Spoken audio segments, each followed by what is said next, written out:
تو کہتے ہیں بے شک میری بے ہوشی میں میرے پاس 2 فرشتے آئے اور کہنے لگے تم چلتے نہیں کہ ہم تمہیں خدا کی بارگاہ میں لے جائیں اور تمہارے بارے میں فیصلے لیے جائیں. دوسرے فرشتے نے کہا انہیں لوٹا دو, یہ ان افراد میں سے ہے جن کے لیے ان کی ماؤں کے پیٹ میں ہی سعادت مندی لکھ دی گئی تھی, اور ان قریب اللہ تعالیٰ ان کے ذریعے ان کی اولاد کو جب تک چاہے گا نفع دے گا. اس کے بعد آپ رضی اللہ تعالیٰ عنہ 1 مہینہ مزید زندہ رہے, اس کے بعد انتقال ہوا. تو پتہ چلا کہ آپ کی والدہ نے نماز پڑھی, اللہ سے مدد مانگی اور آپ کو اللہ نے ایک نئی زندگی عطا فرمائی. تو آپ اپنی زندگی میں اس پریکٹس کو آج اس آیت سے دیکھیں, ہم نے کرنا کیا ہے. ہم جب بیان میں آئیں تو صرف بیان نہیں سننا ہے, ہم نے اللہ نے مجھے کہا کیا ہے. ہم اس ٹاپک کو لے کے اسی لیے چل رہے ہیں نا کہ میرے رب نے ڈائریکٹلی مجھ سے کیا بات کی ہے. تو آج اس آیت میں یہ لیسن مل رہا ہے کہ جب کسی پرابلم میں ہیں, کلیمٹی میں ہیں, تو اللہ کی طرف جانا ہے اور نماز سے مدد چاہنی ہے. وَاسْتَعِينُوا بِالصَّبْرِ وَالصَّلَاةِ. اچھا اب آپ دیکھیں پیارے آقا کی نماز کی کیسی عادت تھی. بادل گرجتے تھے, آندھی چلتی تھی, کسی بری خبر کی اطلاع آ رہی ہوتی تھی, نبی پاک نماز کی طرف چلے جاتے. اچھا مجھے بتائیں نماز استسقاء کیا ہے؟ بارش نہیں ہو رہی ہے, پیارے آقا نماز پڑھا رہے ہیں. سورج گہن ہو رہا ہے, نبی پاک نماز پڑھا رہے ہیں. چاند گہن ہو رہا ہے, پیارے آقا نماز کی طرف. یعنی کس قدر اللہ کی طرف رجوع ہے. And when ever any thing bed happen یا گوئنگ ٹو بیڈ ہیپن, ہونے والی لگ رہی ہے, کچھ بڑا ہونے والا ہے. ہمیں بھی تو خبریں آ رہی ہوتی ہے نا کہ بھائی کل بہت شدید بارش ہوگی, اللہ نہ کرے کوئی اور بری خبر ایکسپیکٹیشن ہے. آپ کو کاروبار میں کوئی ایسی خبر آنے کا ڈر ہے, یا آپ کی کوئی شپمنٹ جاری ہے, واٹ ایور, آپ چاہتے ہیں ہر چیز بہتر ہو جائے. قرآن نے فارمولا دیا نا, وَاسْتَعِينُوا بِالصَّبْرِ وَالصَّلَاةِ. اللہ نے ڈائریکٹلی مجھے اور آپ کو کہا ہے. تو from now on words make your practice کہ میں نے انشاءاللہ نماز سے مدد لینی ہے. اور آپ اپنی آنکھوں سے دیکھیں گے اور آپ اللہ سے عرض بھی کریں کہ اللہ تو نہیں قرآن میں کہا ہے مدد لے, میں نے کھڑا ہو گیا نماز کے لیے. تو نماز سے آپ نے مدد لینی ہے. اچھا اب اس کے بعد آیت کا جو سیکنڈ پارٹ ہے کہ صبر سے بھی مدد لینی ہے. اور آگے کیا فرمایا, ان اللہ مع الصابرین, اللہ صابروں کے ساتھ ہے. سبحان اللہ.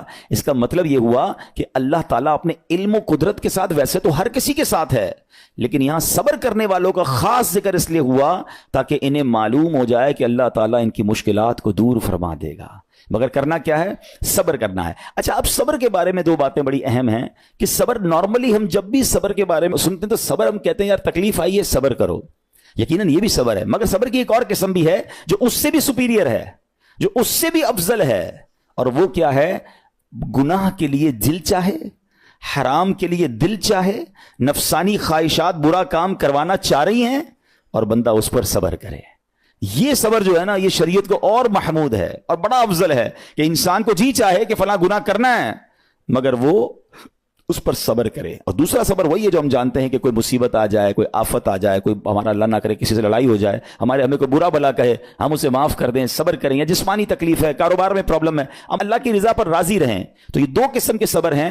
اور جب کوئی بندہ صبر کرتا ہے نا تو قرآن و حدیث اور بزرگان دین کے اقوال سے میں اب آپ اس کے 10 فائدے بتانا چاہتا ہوں. میں کہتا جاؤں گا, آپ اللہ کے ذکر کی نیت سے سبحان اللہ بھی کہتے رہیں, جنت میں درخت بھی لگاتے رہیں. ٹھیک ہے. اللہ تعالیٰ صبر کرنے والوں کے ساتھ ہے. صبر کرنے والے کو اس کے عمل سے اچھا اجر ملے گا, صبر کرنے والے کو بے حساب اجر ملے گا, صبر کرنے والوں کی جزا دیکھ کر قیامت کے لوگ حسرت کریں گے. صبر کرنے والے رب کریم کی طرف سے درود و ہدایت اور رحمت پاتے ہیں. صبر کرنے والے اللہ کو محبوب ہیں. صبر آدھا ایمان ہے. صبر جنت کے خزانوں میں سے ایک خزانہ ہے. صبر کرنے والے کی خطائیں مٹا دی جاتی ہیں اور صبر ہر بھلائی کی کنجی ہے. اب آتے ہیں ان دونوں صبر کو تھوڑا سا ڈیفائن کرتے ہیں. ایک نفسانی خواہشات, گناہ کا جی چاہتا ہے, کیونکہ نفس ہے نا وہ تو ہر وقت موج مستی چاہتا ہے, وہ تو ہر وقت چاہتا ہے جناب بس یہ بھی کام کر لوں وہ بھی کر لوں. اب مجھے یہ دیکھنا ہے کہ میرا یہ کام اللہ کو راضی کرے گا یا رب کو ناراض کر دے گا. لیکن جو نفسانی خواہشات پر صبر کرتا ہے نا, گناہ سے اپنے آپ کو بچاتا ہے, قرآن کیا کہتا ہے, وَأَمَّا مَنْ خَافَ مَقَامَ رَبِّهِ وَنَهَى النَّفْسَ عَنِ الْهَوَىٰ فَإِنَّ الْجَنَّةَ هِيَ الْمَأْوَىٰ. اور رہا وہ جو اپنے رب کے حضور کھڑے ہونے سے ڈرا اور نفس کو خواہش سے روکا تو بے شک جنت ہی اس کا ٹھکانہ ہے. دل چاہ رہا ہے, شیطان کہہ رہا ہے کر لے, کوئی دیکھنے والا نہیں ہے, علاقہ بھی چینج کر لیا, شہر بھی تبدیل ہو گیا, nobody here to watch you, مگر اللہ دیکھ رہا ہے. اچھا نارملی اگر غور کریں گناہ کرتے کیوں ہیں, جتنے بھی گناہ ہیں, واٹ ایور لسٹ آف گناہ اٹھائیے, کوئی شراب پیتا ہے, کوئی بدکاری کرتا ہے, معاذ اللہ, کوئی جوا کھیلتا ہے, کوئی جناب بے حیائی کرتا ہے, گندی چیزیں دیکھتا ہے یا جھوٹ بولتا ہے, واٹ ایور, ان تمام گناہوں میں تھوڑی سی لذت ہے, ٹیسٹ. ٹھیک ہے, غیبت میں بھی ٹیسٹ ہے, بلکہ کتابوں میں آیا کہ غیبت میں شراب سے بھی زیادہ مزہ ہے, جبھی تو بندہ چھوڑتا نہیں ہے. اچھا لیکن یہ تمام ٹیسٹ میں ایک بڑی اہم بات اب میں کہنے جا رہا ہوں. یہ بزرگ نے بڑی کمال کی ایک ون لائنر ہمیں دے دیا ہے. وہ کہتے ہیں کبھی بھی لذت کے لیے گناہ مت کرنا, کیونکہ لذت ختم ہو جائے گی, گناہ کا جواب اور پنشمنٹ باقی رہ جائے گی. اب آپ اس فارمولے کو سامنے رکھیں کہ جب بھی ہم گناہ کرتے ہیں فیو منٹس یا فیو آورز کی ایک انجوائمنٹ ہے, آفٹر دیٹ انجوائمنٹ ختم, مگر اس کا جواب باقی ہے, عذاب باقی ہے, اللہ نہ کرے اللہ ناراض ہوا تو پنشمنٹ باقی ہے. تو کیا فرمایا, انجوائمنٹ کے لیے گناہ مت کرنا, انجوائمنٹ ختم ہو جائے گی, عذاب باقی رہ جائے گا. اور اگلا سینٹنس کتنا خوبصورت ہے, فرماتے کبھی بھی تکلیف کی وجہ سے نیکی مت چھوڑنا, تکلیف ختم ہو جائے گی, اجر باقی رہ جائے گا. اب مثال دیتا ہوں, اس کے 2-3 ایگزامپل سمجھیے. گناہ کی ایگزامپل تو آپ سمجھ گئے کہ کوئی بھی تھوڑی دیر کا گناہ کرتا ہے, لذت پاتا ہے, وہ گناہ ختم, عذاب باقی. اب نیکی میں کیا ہوتا ہے, فجر کے لیے اٹھنا, نیند آ رہی ہے, دل نہیں چاہ رہا, آپ اٹھے, آپ نے وضو کیا, فجر پڑھا, وہ اٹھنے کی تکلیف تو ختم ہو گئی نا, واپس سونا ہے تو سو جائیے, مگر فجر کا اجر اور ثواب باقی رہ گیا ہے. رمضان کے روزے ڈیفیکلٹ ہیں, لیکن افطار کے بعد تکلیف ختم ہو جاتی ہے, ہم کھاتے پیتے ہیں, موج کرتے ہیں, مگر ثواب باقی رہ جاتا ہے. کبھی کبھی آپ کو کوئی مسجد میں بلاتا ہے, یار چلو بھائی بیان ہو رہا ہے, اجتماع ہو رہا ہے, کوئی نیکی کی بات ہو رہی ہے, نہیں یار دل نہیں چاہ رہا, آپ آ گئے, آدھے 1 گھنٹہ بیٹھے, پھر چلے گئے, وہ آپ کا جو ٹینشن تھا یا پریشر تھا وہ ختم ہو گیا, مگر ثواب باقی رہ گیا. تو اب اس فارمولے کو یاد رکھیے گا, جب بھی گناہ آپ کی طرف آئے نا, آپ سوچیں کتنی دیر کا فائدہ ہے, 1 گھنٹہ دوستوں کے ساتھ بیٹھوں گا, بری باتیں کروں گا, 2 گھنٹے فلم دیکھوں گا, 2 ڈھائی 3 گھنٹے, بس اس کے بعد جواب تو باقی ہے نا, قیامت تک اللہ کو جواب دینا پڑے گا. نہیں یار مجھے انجوائمنٹ کے لیے گناہ نہیں کرنا ہے. اور جب کوئی نیکی کا کام آئے اور آپ کو لگے یار دل نہیں چاہ رہا, مزہ نہیں آ رہا, بوریت ہوگی, چھوڑنا یار, تو بندہ سوچے کتنی دیر کی نیکی ہے, آدھے گھنٹے کی, 1 گھنٹے کی, بس 2 گھنٹے کی, اور ثواب باقی رہ جائے گا. Let's do it. اگر یہ بات سمجھ آ گئی نا آپ کو, تو انشاءاللہ دیکھیے گا گناہ سے بچنا اور نیکیاں کرنا آسان ہو جائے گا. تو اب کیا فرمایا قرآن نے کہ جس نے اپنے نفس کو روکا, کیا خوبصورت آیت ہے, وَأَمَّا مَنْ خَافَ مَقَامَ رَبِّهِ وَنَهَى النَّفْسَ عَنِ الْهَوَىٰ, اور رہا وہ جو اپنے رب کے حضور کھڑے ہونے سے ڈرا اور نفس کو خواہش سے روکا, تو بے شک جنت ہی اس کا ٹھکانہ ہے. اور ایک اور جگہ کمال سے فرمایا, وَلِمَنْ خَافَ مَقَامَ رَبِّهِ جَنَّتَانِ, مبارک ہو ان کو جو اللہ سے ڈرتے ہیں نا, صبر کرتے ہیں, گناہ نہیں کرتے, رک جاتے ہیں. قرآن کہتا ہے جو اپنے رب کے حضور کھڑے ہونے سے ڈرے اس کے لیے 2 جنتیں ہیں, 1 نہیں 2 جنتیں ہیں. سورہ رحمان کی آیت ہے.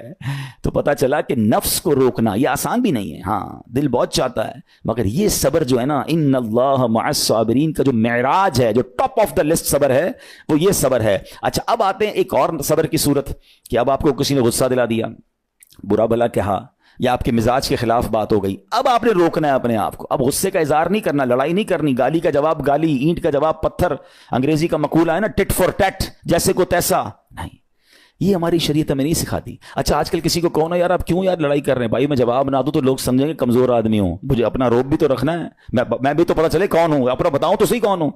سچی بات پتہ کیا ہے, جو ٹٹ فور ٹیٹ کرتا ہے, گالی کا جواب گالی سے دیتا ہے نا, وہ واقعی بتا دیتا ہے وہ کون ہے, وہ اپنا تعارف کروا رہا ہوتا ہے کہ یہ بھی ایسا ہے, میں بھی ویسا ہی ہوں. او بھائی. اچھا پھر ایک اور عجیب جملہ بڑا مشہور ہے آج کل, جناب ہم شریف کے ساتھ شریف ہیں, ہم بدماش کے ساتھ بدماش ہیں.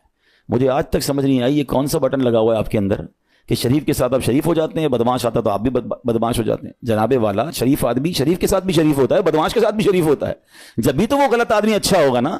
نبی پاک علیہ الصلوۃ والسلام نے گالیاں سن کر دعائیں دی ہیں, پتھر برسانے والوں کو بھی دعائیں دی ہیں, مگر ہم تو تیار ہی رہتے ہیں, یار میں بتاؤں گا اس کو میں کون ہوں, 1 گالی دی ہے میں اس کے ساتھ پشتوں کو گالیاں دوں گا.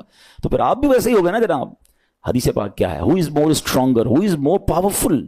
اللہ کے حبیب علیہ الصلوۃ والسلام فرماتے ہیں کہ بہادر وہ نہیں, یہ بخاری شریف کی حدیث ہے, بہادر وہ نہیں جو پہلوان اور دوسرے کو پچھاڑ دے, بلکہ بہادر وہ ہے جو غصے کے وقت اپنے آپ کو قابو میں رکھے. اصل بہادری یہ ہے.